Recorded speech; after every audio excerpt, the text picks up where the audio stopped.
একাদশ দ্বাদশে তোমাদের 12,000-এর বেশি ভ্যাকেন্সি আছে, তাই বাংলা বিষয়েরও ভ্যাকেন্সি অনেক বেশিই থাকবে।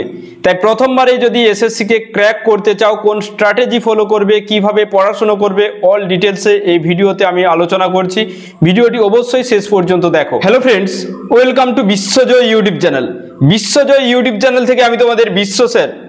আজকের ভিডিওটি মোস্ট ইম্পর্টেন্ট, কারণ আজকের ভিডিওতে আমরা আলোচনা করব এসএলএসটি বাংলা বিষয়ের একাদশ দ্বাদশের সম্পূর্ণ সিলেবাস এবং এই সিলেবাস কি পরিবর্তন হতে পারে, বা এই সিলেবাসটি আমরা খুব কম সময়ে কিভাবে প্রিপারেশন নেব, কোন স্ট্র্যাটেজি অবলম্বন করে পড়াশুনো শুরু করব, এবং আমাদের সিলেবাসের কোন কোন অংশ থেকে প্রশ্ন হতে পারে। আজকের এই ভিডিওতে A to Z আলোচনা করব, কিভাবে পড়বে, কোন স্ট্র্যাটেজি ফলো করবে। আমরা গতকাল নবম দশমের সম্পূর্ণভাবে যে সিলেবাস, সেই সিলেবাস নিয়ে আলোচনা করেছি। তোমরা যারা এখনো সেই ভিডিওটি দেখোনি অবশ্যই দেখে নেবে। তাহলে যদি সিলেবাস পরিবর্তন হয়, তাহলে সিলেবাসের কোন অংশটি পরিবর্তন হতে পারে, এবং আমরা জানবো যে এই মুহূর্তে আমাদের কোন কোন অংশগুলো সিলেবাসের খুব ভালোভাবে পড়া শুরু করে দেওয়া উচিত। তো ভিডিওটি মোস্ট ইম্পর্টেন্ট। তোমরা প্রত্যেকেই তোমাদের যে সমস্ত বন্ধুরা একাদশ দ্বাদশের জন্য এলিজিবল, অর্থাৎ মাস্টার ডিগ্রিতে 50% প্লাস বিএড থাকলে কিন্তু একাদশ দ্বাদশের জন্য তোমরা ফর্মটি ফিল আপ করতে পারবে। তাহলে চলো ভিডিওতে একেবারে চলে যাই। ভিডিওটি অবশ্যই যদি ভালো লাগে তোমরা শেয়ার করবে, আর চ্যানেলে প্রত্যেক দিন মক টেস্ট নেওয়া হচ্ছে, সেই মক টেস্টগুলো প্রত্যেকেই ফলো করো। দেখো, এটা হলো তোমাদের এসএসসি এসএলএসটি 2016 সালের একাদশ দ্বাদশের সিলেবাস। তো এই যে সিলেবাস, দেখো তোমরা জানো যে একাদশ দ্বাদশের পুরোপুরি সিলেবাস কিন্তু চেঞ্জ হয়ে গেছে। একাদশ দ্বাদশের এক্সাম প্যাটার্ন যেটা একাডেমিক, সেটাও চেঞ্জ হয়ে গেছে। যে 4টে সেমেস্টারে ভাগ করা হয়েছে একাদশ দ্বাদশকে, সেখানে কিন্তু পুরোপুরি টেক্সটগুলো চেঞ্জ হয়ে গেছে। তাহলে এই মুহূর্তে তোমাদের পাঠ্যপুস্তক বই, কোন বইটি ফলো করা উচিত? নিউ বই ফলো করবে না ওল্ড বই ফলো করবে? এটা হলো তোমাদের বড় প্রশ্ন। এবার সেই সঙ্গে সঙ্গে তোমাদের এখানে ধরো 9-10-এর যে টেক্সট কিভাবে পড়বে না পড়বে, যারা প্রিভিয়াস ভিডিওটি দেখোনি একবার চ্যানেলে গিয়ে দেখে নিও, ঠিক আছে? সেখানে পুরোপুরি আলোচনা করে দেয়া হয়েছে।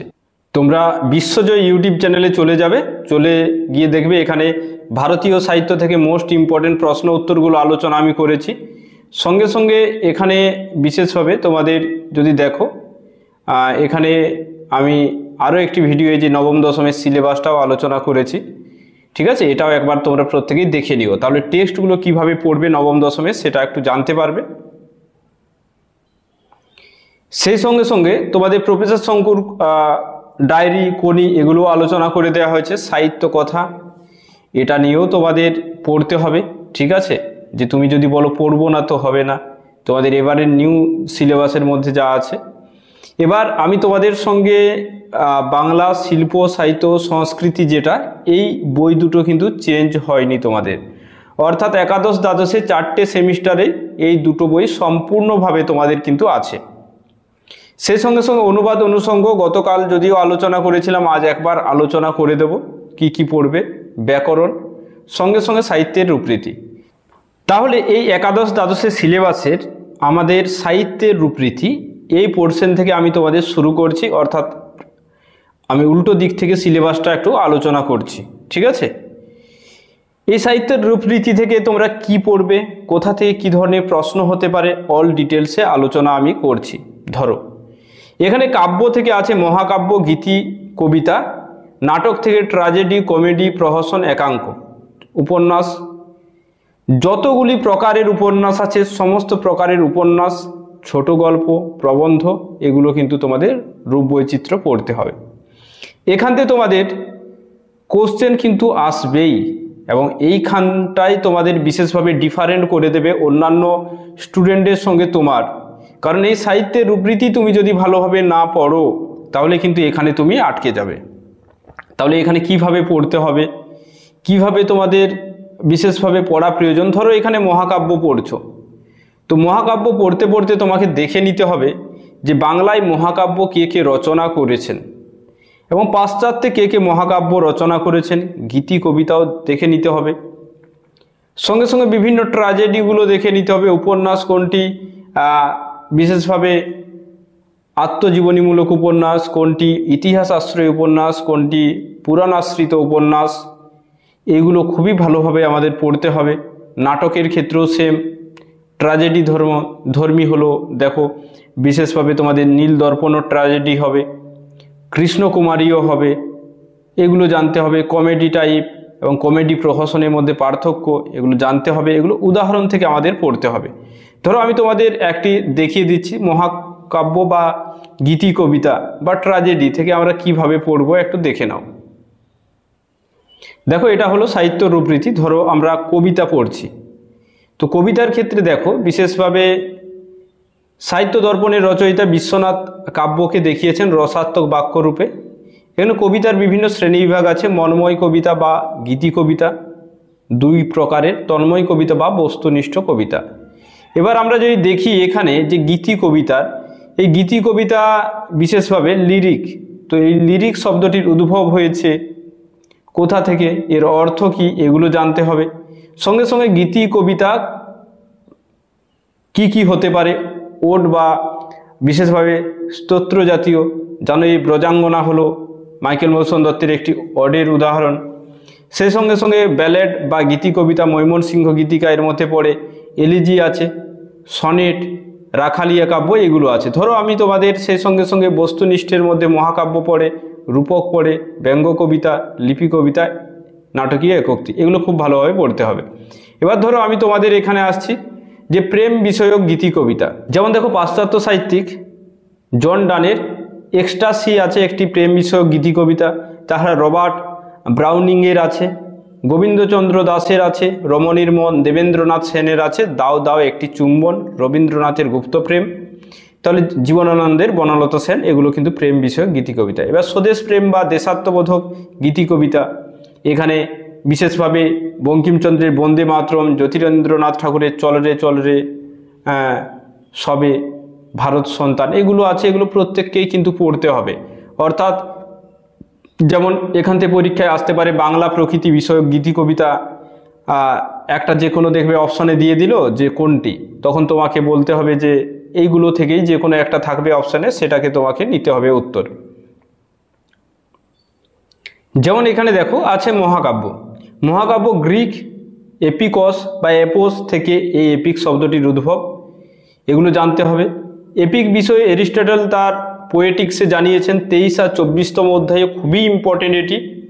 নেক্সট যদি আমরা দেখি যে মহাকাব্য বিশেষভাবে হতে গেলে কমপক্ষে কতগুলো স্বর্গ হতে হয়, সর্বাধিক কতগুলো স্বর্গ থাকতে হয়, তাহলে এটা কিন্তু তোমাদের এমএসসি পরীক্ষায় এসেছিল এই প্রশ্নটি, ঠিক আছে। তো এই ধরনের এবার দেখে নিতে হবে মহাকাব্য, যেমন হোমারের ইলিয়ড ওডিসি, বাল্মীকিকৃত রামায়ণ আছে, দান্তের দিভিনা কৌমুদি আছে, ভার্জিলের ইনিড আছে, এই যে এখানে ভার্জিলের ইনিড, তো এই উদাহরণগুলো পড়তে হবে। পাশাপাশি আমাদের দেখতে হবে যে ভারতীয় বিশেষভাবে আমাদের বাংলার কোন কোন সাহিত্যিক কোন কোন মহাকাব্য রচনা করেছেন, এখানে আমরা দেখতে পাচ্ছি মেঘনাথ বধ কাব্যই একটি মাত্র উদাহরণ হিসেবে এখানে আছে।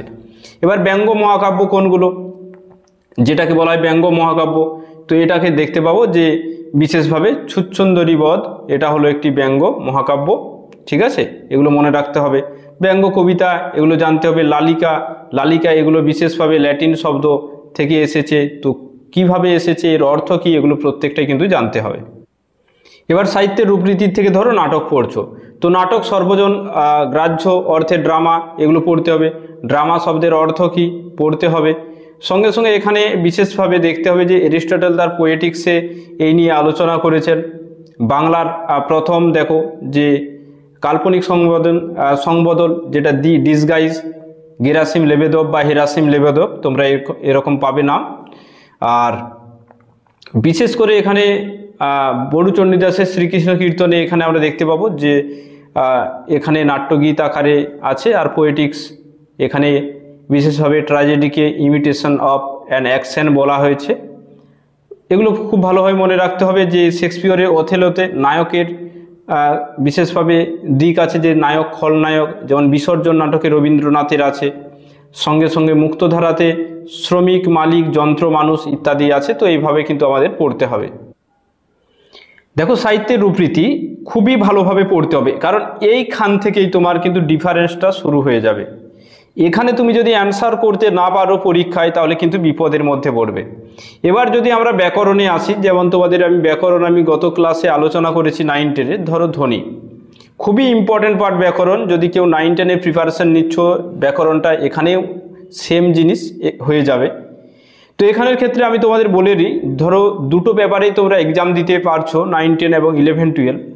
ধরো 9-10-এ টেক্সট থেকে বেশি প্রশ্ন আসেনি, তার মানে 11-12-এ টেক্সট থেকে কিন্তু বেশি প্রশ্ন হবে।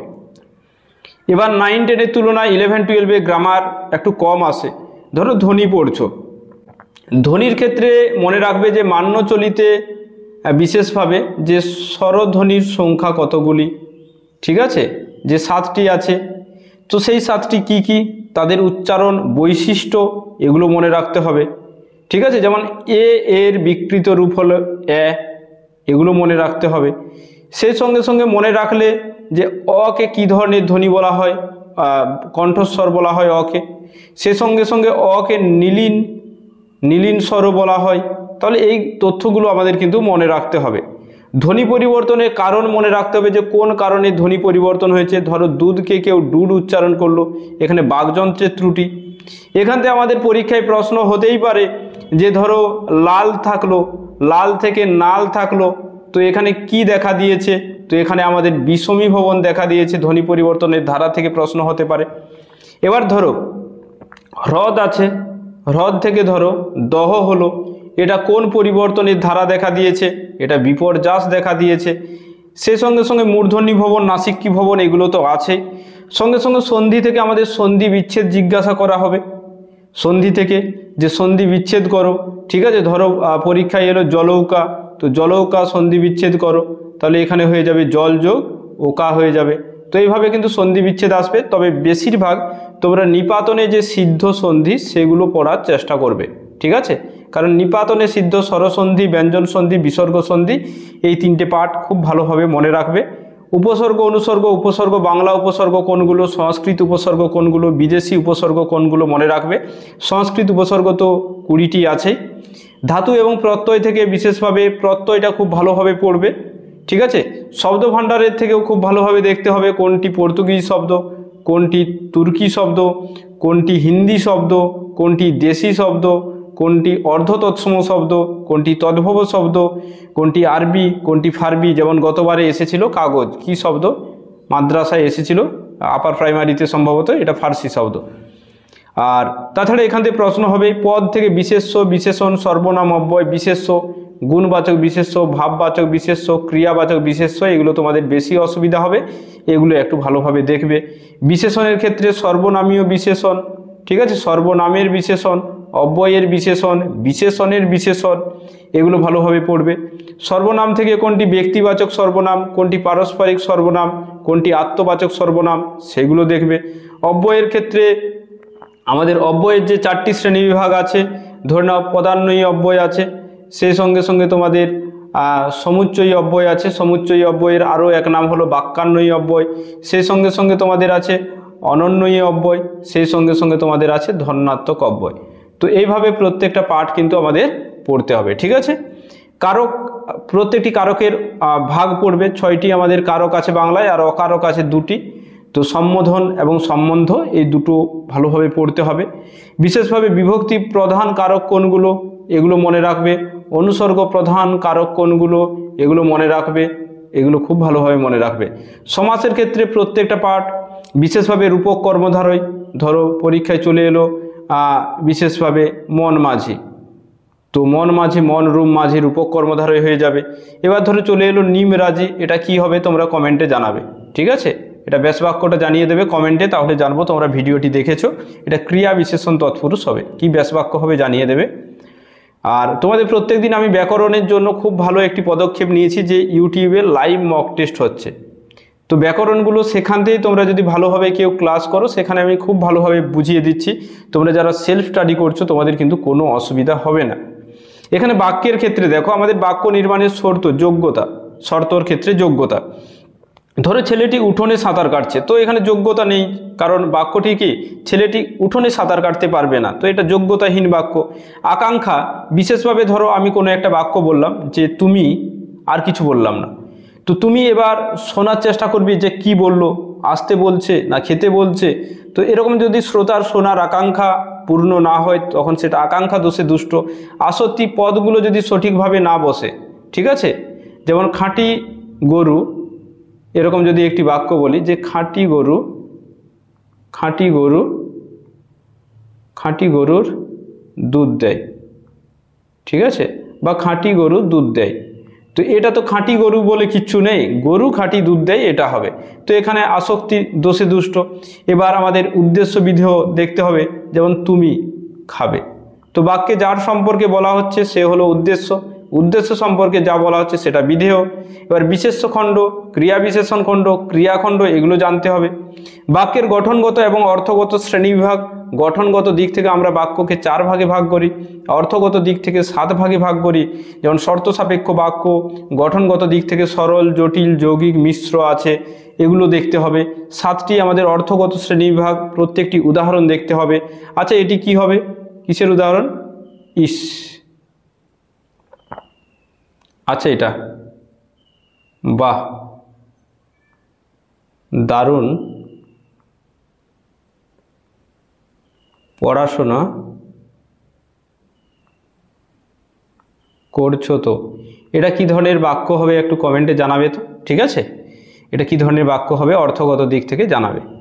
তাহলে বাক্যের রূপান্তর দেখতে হবে, সরল থেকে জটিল, হ্যাঁ, যৌগিক বাক্যে রূপান্তর করতে হবে, সেরকম অর্থগত দিক দিয়েও। বাচ্যের ক্ষেত্রে দেখো, বাচ্য আমাদের 4টেই আছে, কর্মবাচ্য আছে, সে সঙ্গে কর্তৃবাচ্য আছে, ভাববাচ্য আছে এবং কর্মকর্তৃবাচ্য আছে।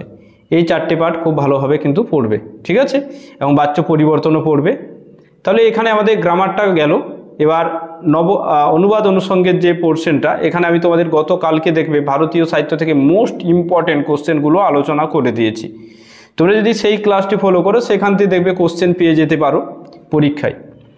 তবু ধরো বিশেষভাবে তোমরা পড়ছো, ধরো বিশেষভাবে শূদ্রক ধরো পড়ছো, তো শূদ্রক পড়ার পাশাপাশি যে শূদ্রকের ডিটেলসে কিছুটা আমাদের জানতে হবে। কেমন জানতে হবে দেখো, শূদ্রকের যেমন মৃচ্ছক টিকম আছে, মৃচ্ছক টিকম 10টি অঙ্কে, ঠিক আছে, এখানে যে যে চরিত্রগুলো আছে, চারুদত্ত, দেবসেনা, বসন্ত সেনা, এই চরিত্রগুলো পড়তে হবে। রহস্যেন চরিত্র আছে, পদ্মপাবৃতকে দেবসেনা আছে, চারুদত্ততে নেই, বিশেষভাবে মৃচ্ছক টিকমের নেই, এখানেই আছে দেবসেনা, দেবদত্তা, এগুলো আছে। শূদ্রক এগুলো পড়লে। কালিদাস থেকে কী পড়বে দেখে নাও, এখানে দেখে নাও আমাদের আছে কালিদাস, যে প্রাচীন ভারতের সংস্কৃত ভাষার স্বনামধন্য একজন কবি। এখানে তার বিশেষভাবে 3টি কোনগুলো নাটক, কত অঙ্ক বিশিষ্ট। এখানে কুমার সম্ভব, বিশেষভাবে এখানে 19টি স্বর্গ আছে, এখানে 17টি স্বর্গ আছে, এগুলো পড়তে হবে। মেঘদূতম, উত্তর মেঘ, পূর্ব মেঘ আছে, ঋতুসংহার, এগুলো খণ্ডকাব্য, এগুলো পড়তে হবে। এইভাবে পড়বে তোমরা, ঠিক আছে। শুধু যে পড়লেই হবে না, সঙ্গে সঙ্গে কিন্তু এমসিকিউ এইভাবে প্র্যাকটিস করে নিতে হবে। তাহলে দেখো সিলেবাসের আমরা এই জায়গায় এলাম। এবার শিল্প, সাহিত্য, সংস্কৃতি, এখান থেকে কি পড়ব দেখো। আমি ধরো প্রথমে তোমাদের এখানে যে ক্লাস 11-এর যা বই আছে, পুরনো বই, বাঙালির ভাষা ও সংস্কৃতি, সেই বইটি থাকতে পারে তোমাদের কাছে, বা নতুন যে বইটি তোমাদের আছে সেই বইটিও তোমরা পড়তে পারো, ঠিক আছে। যে 11-12-এর যদি তোমরা বই পেয়েছো নতুনভাবে, সেগুলো পড়তে পারো, সেগুলো পড়াশুনো করতে পারো। ধরো একটা যে কোনো আমি চ্যাপ্টার তোমাদের দেখিয়ে দিচ্ছি কিভাবে পড়বে। ধরো এখানে আধুনিক সাহিত্যের ধারা পড়ছো, দেখো এখানে তোমাদের বলে নিই যে ভাষা সংস্কৃতি থেকে বেশি কোশ্চেন হয় না, কিন্তু যদি 5-7টা কোশ্চেন হয়, এগুলো কিন্তু আমাদের অ্যান্সার করতে হবে অবশ্যই, তাছাড়া কিন্তু আমরা পিছিয়ে পড়ব। তাহলে দেখো রামমোহন রায়ের সময়কাল, রবীন্দ্রনাথের মৃত্যু, এগুলো হয়েছে। সেই সঙ্গে সঙ্গে এখানে যে বিভিন্ন সভা সমিতিগুলো গড়ে উঠেছে, এগুলো কোন সময় গড়ে উঠেছে, কত সালে গড়ে উঠেছে। আত্মীয় সভা স্থাপন 1817 স্কুল বুক সোসাইটি, আত্মীয় সভা 1815-তে। তো এইভাবে কিন্তু হিন্দু মহিলা বিদ্যালয়, এগুলো আমাদের জানতে হবে, এগুলো খুব ভালোভাবে কিন্তু পড়তে হবে। সেই সঙ্গে সঙ্গে তোমরা যদি এখানে দেখো যে বিশেষভাবে সাময়িক পত্র, খুবই ইম্পর্টেন্ট একটা পার্ট তোমাদের সাময়িক পত্র। এখান থেকে ধরে নাও কোন সাময়িক পত্র, যেমন ধরো এখানে সমাচার দর্পণ সাপ্তাহিক পত্রিকা, এটা জে.সি. মার্সম্যানের সম্পাদনায় খ্রিস্ট ধর্ম মহিমা প্রচারমূলক।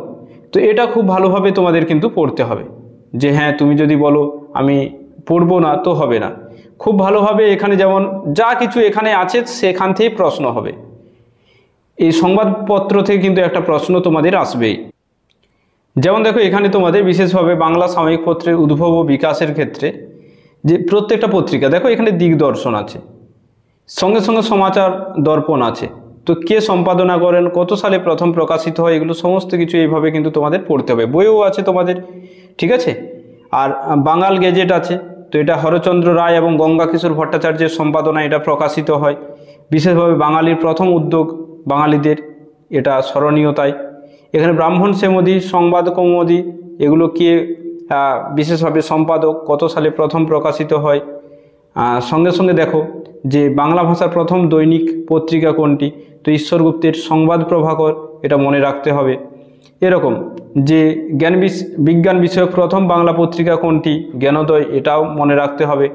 এগুলো খুব ভালোভাবে এইভাবে পত্রপত্রিকাগুলো কিন্তু মনে রাখতে হবে। যেমন বাংলা ভাষার প্রথম সচিত্র মাসিক পত্রিকা কি, বিবিধার্থ সংগ্রহ, এটা কে সম্পাদনা করেন, রাজেন্দ্রলাল মিত্র, এভাবে পড়তে হবে। এবার ধরো তোমরা ভারতের ভাষা পরিবার পড়লে, ঠিক আছে, সেখান থেকে এইভাবে কিন্তু এমসিকিউ প্র্যাকটিস করতে হবে, যে তুমি শুধু টেক্সট পড়লে তা নয়, এমসিকিউ প্র্যাকটিস করতে হবে। যেমন ধরো এখানে যে ব্যাকরণের পার্টটা আছে, যে বিশ্বের ভাষা পরিবার, এখান থেকে কি কি পড়বে, কিভাবে পড়বে। যে দেখো এখানে 1786-তে কলকাতা রয়্যাল সোসাইটির অধিবেশনে উইলিয়াম জোন্স তার বক্তৃতা সংস্কৃত, গ্রিক, লাতিন, জার্মানিক এগুলোর মধ্যে মিল দেখেছেন। এখানে দেখো জার্মান পণ্ডিত সুলৎস এবং ফরাসি ভাষাবিদ কার্তিও বলেছেন কি, যে সংস্কৃতের সঙ্গে ইউরোপীয় ভাষার সাদৃশ্য আছে। এখানে বিশেষভাবে কয়েকটি ভাগে শ্রেণী বিভাগ করা যায়, 6টি ভাগে, তো 6 রকম ভাগ। সেই সঙ্গে সঙ্গে এখানে দেখো মুক্তান্বয়ী বৈশিষ্ট্য কী, অনন্যয়ী বা অসমবায়ীর বৈশিষ্ট্য কী, এগুলো দেখতে হবে। এবার ভাষাকে দুটো পার্টে ভাগ করা যায়। অসমবায়ী, যদি বলে চীনা ভাষাটা কোন ভাষার মধ্যে পড়ে তখন জানতে হবে। তুর্কিটা কার ভাগে পড়ে, বাংলাটা কার ভাগে পড়ে, এগুলো একটু মনে রাখতে হবে। এবার ধরো এখান থেকে তোমাদের বিশেষভাবে এই চ্যাপ্টার থেকে যেটা ইম্পর্টেন্ট, সেটা অবর্গীভূত ভাষা কোনগুলো, জাপানি, কোরীয়, বাস্ক আছে। তাছাড়া এখানে মিশ্র ভাষা থেকে ক্রেওল এবং পিজিন, এটা খুব ভালোভাবে পড়বে। পিজিন হলো কি, পিজিন বিশেষভাবে একটা কি, এমন একটা ভাষা যেটা দীর্ঘস্থায়ী হবে না, কিন্তু ক্রেওলটা কিন্তু দুটো ভাষা সংমিশ্রণের থেকে, এটা যদি একটা জনসমাজের ভাষা হয়ে যায় তখন কিন্তু সেটা ক্রেওলে পরিণত হয়। তাছাড়া এখানে সাইন ল্যাঙ্গুয়েজ আছে, এগুলো আমাদের প্রত্যেকটা দেখতে হবে, ঠিক আছে, পড়তে হবে খুব ভালোভাবে। তাছাড়া তোমাদের এই বই থেকে দেখবে শিল্প সাহিত্য সংস্কৃতি থেকে তোমাদের দেখবে ক্রীড়া আছে, ঠিক আছে, সঙ্গীত আছে, তো গান আছে, যেটাকে চলচ্চিত্র আছে, এগুলো প্রত্যেকটাই কিন্তু পড়তে হবে। এবার কিছু কিছু ইম্পর্টেন্ট আছে, সেই ইম্পর্টেন্টগুলো আমাদের বেশি পড়তে হবে। যেগুলো ইম্পর্টেন্ট সেগুলো দেখো, যদি সম্ভব হয় তোমাদের ডিটেলসে আমি ইউটিউবে ক্লাস করিয়ে দেবো, ঠিক আছে, তোমরা যদি চাও একটু কমেন্টে জানাবে। এবার দেখো 2016 সালে যে এসএসসি পরীক্ষা হয়েছিল, সেখানে তোমাদের কিন্তু এই সাহিত্য সঞ্চয়ন, যেটা নবম দশম বা একাদশ দ্বাদশ, বা তোমাদের যেটা সাহিত্য চর্চা একাদশ দ্বাদশের, ঠিক আছে, এখান থেকে কিন্তু বেশি কোশ্চেন এসেছিল সাহিত্য চর্চা বই থেকে, যেটা পুরনো সিলেবাসের বই। এবার তোমাদের যে কথাটা হলো যে তোমরা এই টেক্সট বই কি পড়া শুরু করবে এখনই কি উচিত, আমি তোমাদের বলবো যে হয়তো আজকে কিংবা আগামী কাল পরশুর দিকে তোমরা পুরোপুরি ফাইনাল সিলেবাস পেয়ে যাবে। যদি বলা হয় যে নিউ সিলেবাসে তোমাদের এক্সাম হবে, যেটা স্কুলে চলছে একাদশ দ্বাদশের, তাহলে সেই সিলেবাস পড়াশুনো শুরু করবে। যদি বলে ওল্ড সিলেবাসে ওল্ড বইয়েই পরীক্ষা দিতে হবে, তাহলে পুরনো যে 2016 সালে তোমরা পরীক্ষা দিয়েছিলে সেই বইয়েই পরীক্ষা দিতে হবে। যারা নতুন আছো তাদের বলে দিই, তোমাদের কোনো অসুবিধা নেই, তোমরা যদি বিশ্বজয় ইউটিউব চ্যানেলে আমার কাছে যদি গাইড নাও, এই প্রত্যেকটি পার্ট আমি তোমাদের সঙ্গে খুব ভালোভাবে পড়িয়ে দেব। ধরো আমি তোমাদের সাহিত্য সঞ্চয়ন, সাহিত্য সম্ভার গতকালকে আলোচনা করেছি ভিডিওতে। ধরো সাহিত্য চর্চা কিভাবে পড়বে আমি এখানে বলে নিই। দেখো এটি হলো তোমাদের একাদশ শ্রেণীর বই। তো এখানে যে টপিকগুলো আছে, ঠিক আছে, এই সিলেবাসের আমি পিডিএফটা তোমাদের দিয়ে দেবো। বিশেষভাবে এখানে দেখো পুঁইমাচা আছে, বিড়াল আছে, ঈশ্বরচন্দ্র বিদ্যাসাগর, সাম্যবাদী, বিশাল ডানাওয়ালা, 71 বুড়ো, চারণ কবি, ছুটি, তেলেনাপোতা, ভাব সম্মেলন, লালন ফকিরের গান আছে, নুন, আগুন, পঞ্চতন্ত্র ইত্যাদি আমাদের প্রবন্ধগুলো আছে। এগুলো আমাদের প্রত্যেকটাই পড়তে হবে।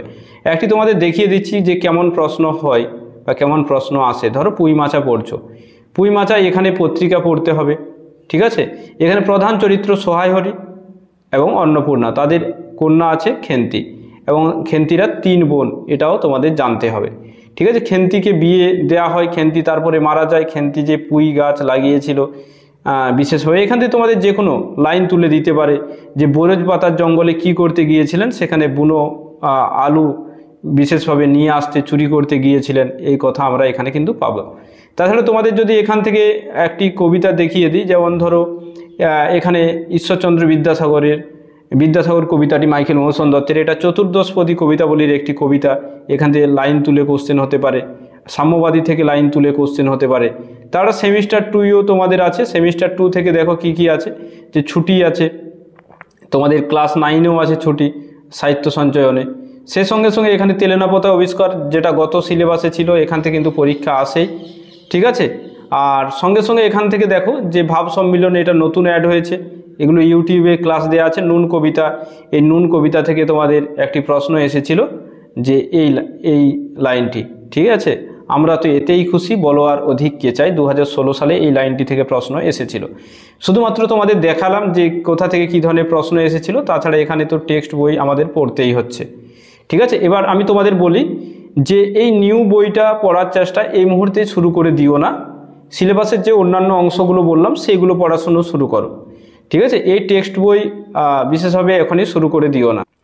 তাছাড়া আমার কাছে যদি গাইড নাও, প্রত্যেকটি সিলেবাস থেকে প্রত্যেকটি ডিটেলসে আলোচনা করার পাশাপাশি এইভাবে তোমাদের এমসিকিউ প্র্যাকটিস করানো হয়, কোনগুলো ভেরি ইম্পর্টেন্ট সেগুলোও জানিয়ে দেওয়া হয় ক্লাসে।